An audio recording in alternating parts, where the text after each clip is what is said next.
Good morning, everyone. Please have a seat. Welcome to the Grade 8 Awards ceremony. And it brings us a moment to reflect on the year's achievements and to acknowledge the successes and efforts in a variety of areas. If we could reflect further back, though, through centuries and more, we'd see members of the Cowichan tribes fishing, raising families, and hunting the land surrounding us. Their ancestors travelling widely through the Coast Salish area, exploring the Gulf Islands and setting up their traditional summer base camp on what is now Vancouver Airport. We acknowledge that this place and the territories nearby are steeped in their history and culture, filled with their footsteps, and we're grateful to be able to live and express ourselves as our feet tread this territory today. I will now invite Ms. Amara Armstrong, the Director of Academics Senior School, to come forward and say a few words.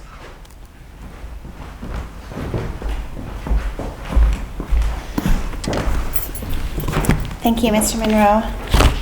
Good morning. I, too, am privileged to learn from and with the Coast Salish nations, and I'm grateful to live and learn on the unceded Quet'sin territories of the Halkominam-speaking people. It's important for us to recognize and honor the Indigenous communities that have lived on this land since time immemorial. Haichka.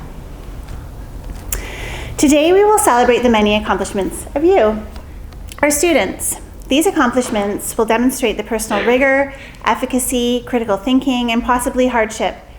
But at the end of the day, what do these awards say about you? And how will you transfer your accomplishments to the wider world? I want to share with you a powerful excerpt from the poem The Hill We Climb by Amanda Gorman, the first American National Youth Poet Laureate, which was recited at the inauguration of the US President in 2021. When day comes, we step out of the shade, aflame and unafraid. The new dawn blooms as we free it, for there is always light, if only we're brave enough to see it, if only we're brave enough to be it.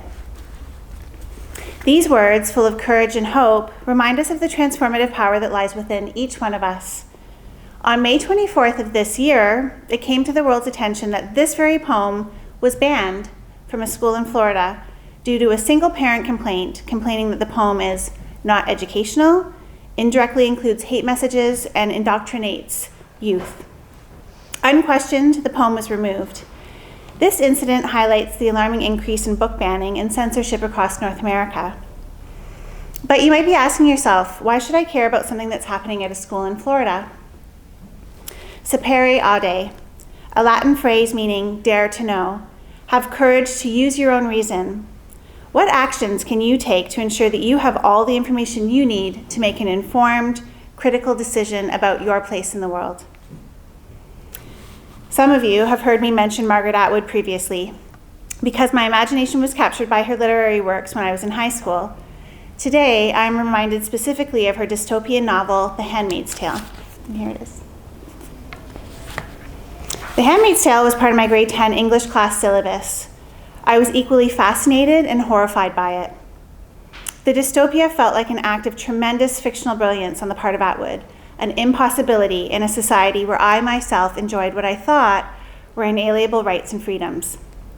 It depicted a world in which a dictatorial, theocratic government controls the state, restricts personal liberties, and dehumanizes its citizens, with a particular focus on subjugating women. While we read it as a work of fiction, its relevance and resonance in our present times cannot be ignored. According to PAN America, during the first half of the 22-23 school year, there were 1,477 instances of individual books banned in the US, an increase in 28% compared to the prior 6 months. Overwhelmingly, book banners continue to target stories written by and about people of color, Two-Spirit, LGBTQ+ individuals. In a world where we once thought that our schools were bastions of free speech, belief, and conscience, we now know that some of our intellectual contemporaries are at risk of being silenced. Students like yourselves are also losing access to literature and the opportunity to formulate their own opinions using critical thought. The Handmaid's Tale, a novel that was written in 1985, has remained a prescient and prominent literary selection on high school course outlines for decades. It is currently banned in 13 American school districts and 6 American states. One of these states, Oregon, is right next door to British Columbia. Would you be surprised to know that it has been continuously challenged in Canada as well? Reflecting upon recent events in literary bans, I have found myself contemplating what I stand for, and more importantly, what I'm willing to stand up to. Perhaps you, as high school students, may not yet have considered the weight of your own legacies. However, I urge you to ponder how you can affect change and what you stand for. More importantly, what are you willing to stand up to? Every time this year that you've nailed a regional science fair presentation, aced a test or assignment, jumped a bigger jump at Thunderbird, raised your placard at Queen Mun, won a provincial qualifying soccer match, presented a Stigma-Free Month presentation, performed for Clue, played at the spring concert, or cheered as Marcus or Willie threw the ball that would dunk the head or deputy head of school during our Pride Day celebrations, you are learning. But to what end? The Historical Thinking Project takes this question one step further. Who decides what and whose stories to tell? And how do we know what we know? Our core values emphasize the importance of being true to oneself, of being you, but also to serve ye bravely. What impact will you choose to make or not to make? You have elected to be a QMS student, to attend our school for the express purpose of learning. Likewise, we have chosen you. This isn't just about learning that's confined to the classroom. However, it does call upon you to be an active participant in this transaction, with the incredible gift of agency and freedom of thought. Think about your favorite novel, story, song, or movie. How might you feel if you once had the freedom to read it, listen to it, view it, or share it, only to find that it was now censored? What if the banning went beyond books to include your identity, your gender, your language, or your culture? These questions challenge us to examine the world that we live in and the values that we hold dear. As intellectuals and thinkers, and you all are, I ask you to consider the consequences of censorship and the importance of preserving and elevating diverse voices and narratives. Albert Camus, the philosopher, wrote, "The only way to deal with an unfree world is to become so absolutely free that your very existence is an act of rebellion." So I encourage you to share your own stories and the stories of others widely and freely. Reiterate the banned words of Amanda Gorman. When day comes, we ask ourselves, where can we find the light in this never-ending shade? The loss we carry, a sea we must wade. We've braved the belly of the beast. We've learned that quiet isn't always peace. And the norms and the notions of what just isn't always justice. And yet the dawn is ours. Before we knew it, somehow we do it. Congratulations on your many accomplishments in your academic journey this year. Where will your learning take you next? What are you willing to stand up for, and what are you willing to stand up to? Thank you.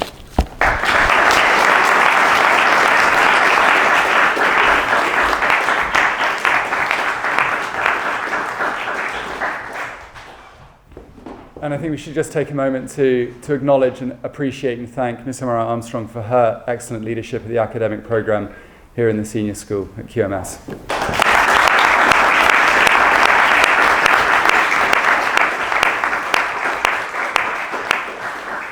It's great that we could have most of the grade 7s join us as well today for this. And obviously, I know it's a grade 8 awards ceremony, and so none of you will be receiving an award today, but I thought it would be great to give you a sense or a flavor of the sorts of things that are recognized at the end of the school year, and maybe even start a little bit of goal setting ahead of time as you look towards your experience next year.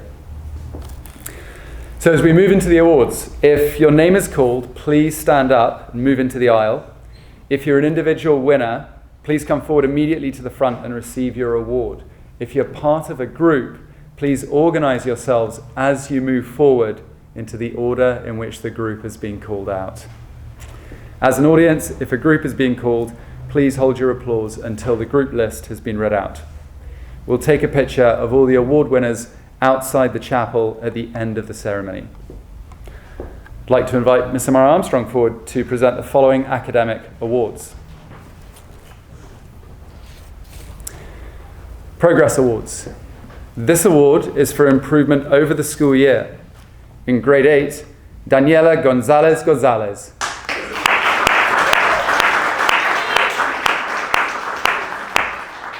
Danny went home yesterday. Progress in English, awarded to a student for whom it is their second language. The winner, Emma Na.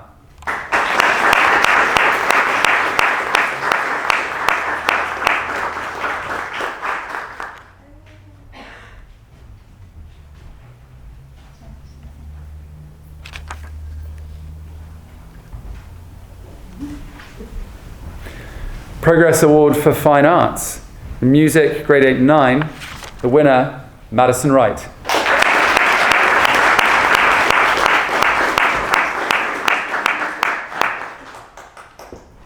Thank you, Ms. Amara Armstrong. I'd like to invite Mr. Emile forward to present some service pins.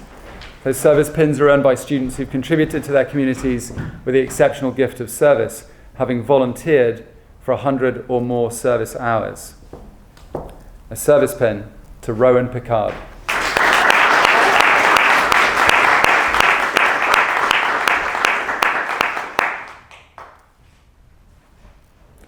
Thank you, Mr. Emile. Now I'd like to invite Ms. Dobby up to present some equestrian rider pins. We have 4 rider pins to give out. We have Poppy Gerard-Cole in Mike's. We have Danny Gonzalez in her absence from Mike's, Maria Padilla Camarena from Mike's, and Hannah Shaw from Mike's.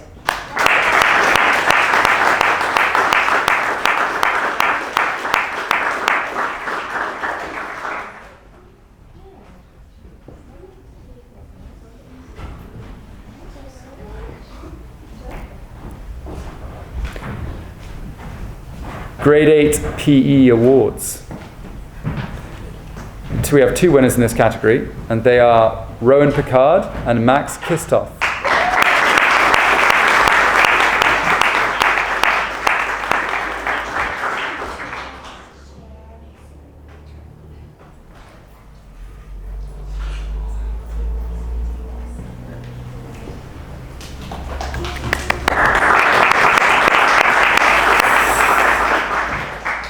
Academic pins. So the criteria for these is premised on passion, effort, achievement, and consistency. English, Madison Wright.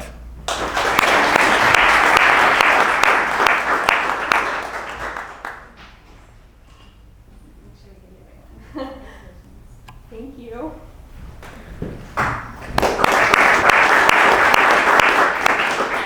Social studies, Clara Lake.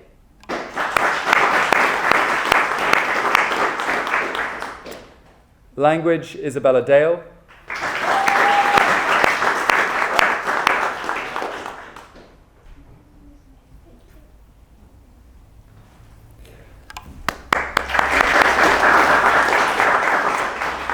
In math, Serena Kula.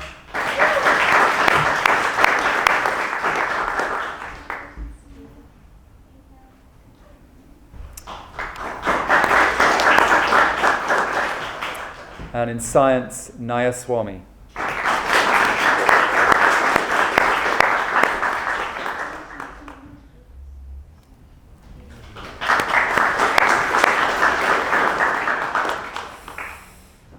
Merit roll. To reach merit roll status, the student must have received a very good or excellent effort as a final effort mark for each course. We have 4 in this category. Chelsea Wu, Danny Gonzalez, Evelyn Klaassen, Hannah Shaw.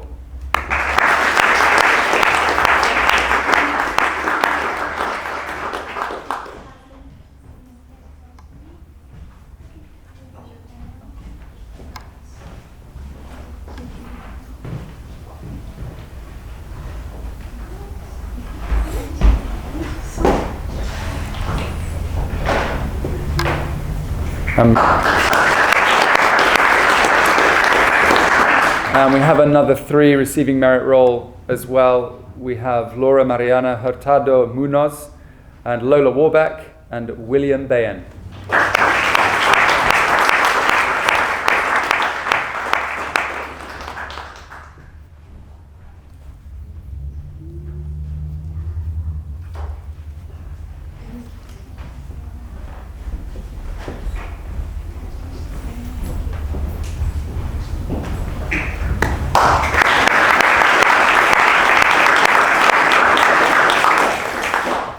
Miss Amara Armstrong, and I'd like to invite Mr. Wang up to present the Waterloo Math Contests. So we host the Waterloo Math Contests annually to challenge students on their math skills and to see how they fare against other students in the same age group. For each of the contests below, if a student scores within the top 25% globally, they receive a certificate of distinction, and the top score in our school gets a medal. In grade 8, a medal to Jonas Spivak and Serena Kula.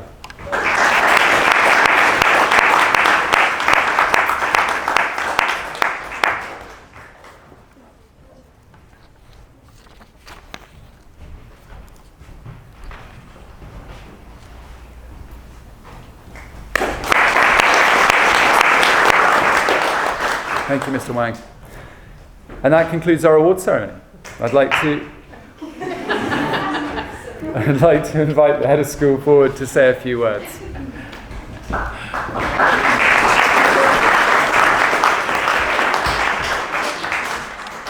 Thank you, Mr. Monroe, for another very effective and very efficient award ceremony. We've been churning through them recently, as you know, and then from my point of view, when you have the joy also of the younger end of the school, so we've had the ECE, and then we had kindergarten and grade 1 and so on, and then grade 2 and 3, it just becomes award ceremony after award ceremony. But that's great, because this is a time to reflect, as Mr. Monroe started out. It's a time to reflect on the year that's passed, and I want to congratulate you all on that year. I'll have more to say about that, obviously, when we get to our official closing ceremonies. But I do want to take this opportunity, just in this special building, to say that we are really well on track for having the kind of school that we aspire to have. The type of community, the supportiveness, the wholesome nature of the school, where people do what they say they're going to do, they be what they say they're going to be, and they follow through. It doesn't happen everywhere, people. Trust me, I've been around for a long time. It doesn't happen everywhere. We've got a chance to keep building on what we've achieved here at QMS and what we're achieving. So I congratulate all of you award winners, but I thank all of you for your part in creating this marvelous school community that we enjoy. And I want to finish by acknowledging that powerful message that Ms. Amara Armstrong shared with us. And I might even ask if you would be prepared to make that available if anybody wanted to read it as a follow-up. Because there's something incredibly valid in that. And I don't know how much attention you pay to the news at the stage in life you're at in terms of politics and all that type of thing. And I'm not going to get too heavy about it. But there are some very worrying trends going on out there. And a lot of it is because people will not keep their minds open to possibilities. They'll close their minds too quickly. And when you close your mind, you end up in that place that is never produces good results, which is, where you're discriminating against groups, you're rejecting, you're banning, you're etc., where all that leads. Right? So keep your minds open. That's the essence of real education. Ignorance is the greatest danger to us all, so avoid ignorance at all costs. But before I get too heavy on my favourite theme, I'll stop there. I'll leave you to enjoy the rest of your morning. Thanks, everybody. Well done.